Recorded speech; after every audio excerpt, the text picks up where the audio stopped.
this is Margaret from the blog Don't Call It Bollywood. This is my weekly box office post, and the dog I'm fostering is sitting right next to me, so if her little head pops up and down, that's why. This week's box office only has one story. Padmavat is doing amazing business. That's the story. That's what's going on. There are a couple of caveats with that, especially in terms of the international market. I should go through the numbers first. Padmavat is doing about 10,000 per screen in America, about 20,000 per screen in Canada, about 20,000 per screen in Australia, and about 5,000 in the UK. And about 2,000 in Germany, which is very weird. This is the first time a film has done well in Germany that doesn't star Shahrukh. Anyway, there's a couple of caveats with these numbers. First, Padmavat was released as a 3D film. The thing with 3D films is, at least in the West, that's the only excuse you have to raise ticket prices. You can't just raise tickets because it's a hot ticket and it's opening weekend. The audience won't accept that. But if it's a 3D film, you can. The other thing is, the opening weekend was a 4-day weekend, so Padmavat got an extra day in there. So you have to think about all of these things when you look at the figures and figure out how much you can believe, how much you can't. However, I should say, even with all of those caveats, Padmavat is doing very, very well, which surprised me. This is not what I predicted for this film.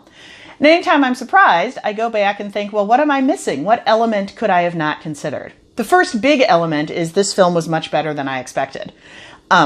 The visuals weren't as good, but that's kind of why, to me, it was a better film. Instead of hiding a bad story and weak acting and so on behind visuals, as Bhansali has done in the past, it's an actual excellent story. It's a very good script. It's very tight. It's very well constructed. It's an enjoyable film to watch.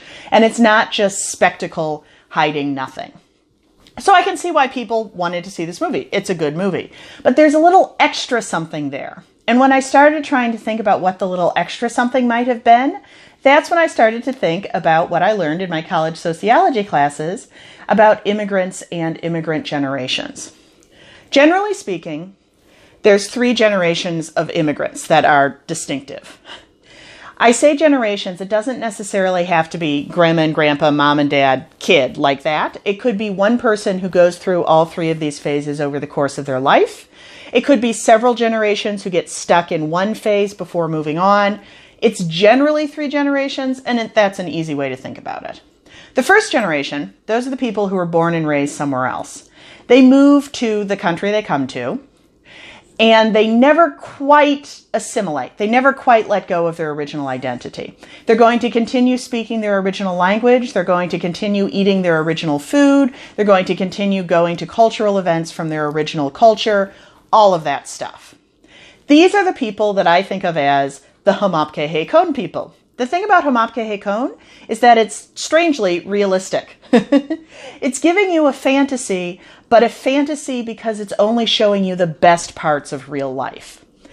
If life was just a series of weddings and happy family events, then it would be like Hum Aapke Hai Kaun, if you are in India. There really were families that lived like that. It wasn't a fabulous mansion, although it was a very nice house.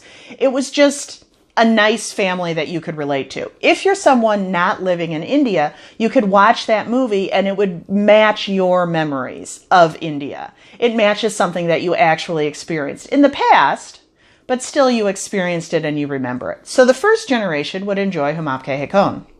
The second generation has a much more complex identity. They have only been to India on visits. I'm using India as a stand-in. All of these things are true for any immigrant group. But let's say India. They've only been to India on visits.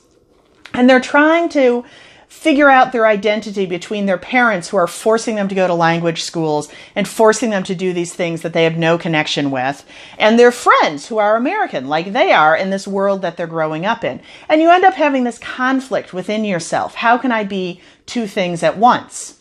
And that's what films like DDLJ addressed. Not just DDLJ, but all of that sort of big hit overseas movies of that era. Kol Ho Na Ho, that's essentially the entire plot, is dealing with how do you handle these conflicting identities. Even something like Cholte Cholte, which is primarily in India, a large part of it was a marriage between a woman who was raised overseas and a man who's from India.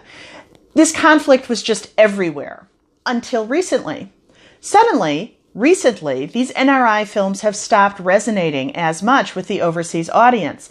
Not the entire overseas audience, but some of it is beginning to look for something different. And Padmavat is apparently that something different, which makes me think about the third generation. The thing about the third generation of immigrants is their parents are the ones who assimilated. They're past the assimilation stage. They know their identity is, let's say, American or Canadian or British or whatever else it is. They don't have that conflict. But they are looking for something that makes them feel unique, that addresses this sense of something in their family's past that is different from the present they're living in. And so they begin to look for kind of the fantasy version of the country they came from. My own family is German, so the equivalent for us would be we went from completely rejecting our German heritage to when I entered college, I started taking German language classes and reading up on German history. It was just a way to get to know myself, sort of, and to figure out who I am in the world. And that's a classic thing the third generation does. They feel cut off from something, and so they want to build that connection again.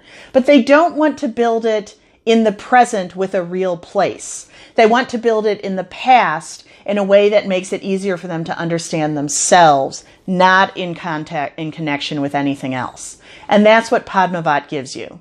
It gives you, this is Indian identity, this is Indian past, this is Indian heroics, this is an easily digestible fantasy that will make you feel like you're part of something bigger without demanding that you actually become part of something bigger.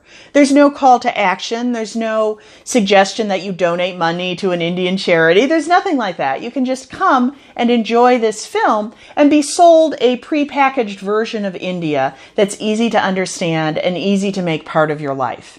I also suspect that's why this film may turn into a bit of a crossover hit, because there's minimal difference between the third generation immigrant community and the rest of the country in which they live.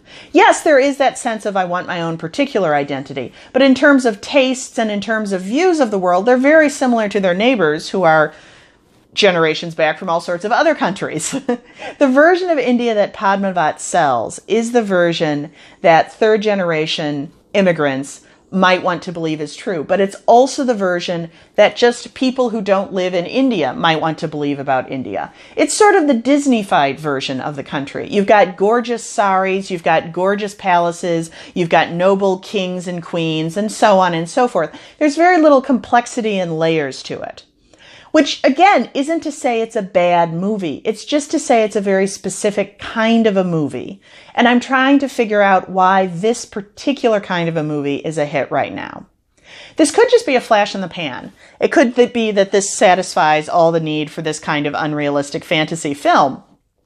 But it could also be that this is the start of a new trend. We did have Bahubali before this and Bajirao, and both of them were very similar, not related to anything real kind of movies. Traditionally, Hindi film has been very real and very socially active.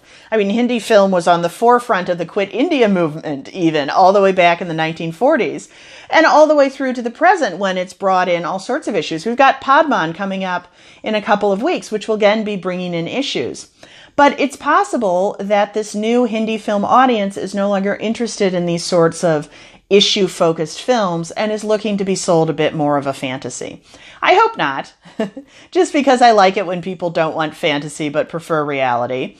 But right now, this week, that's what it looks like. You can agree with me, you can disagree with me, you can say anything at all. Just leave me a comment on my blog. There's a link right below. Thanks. Bye.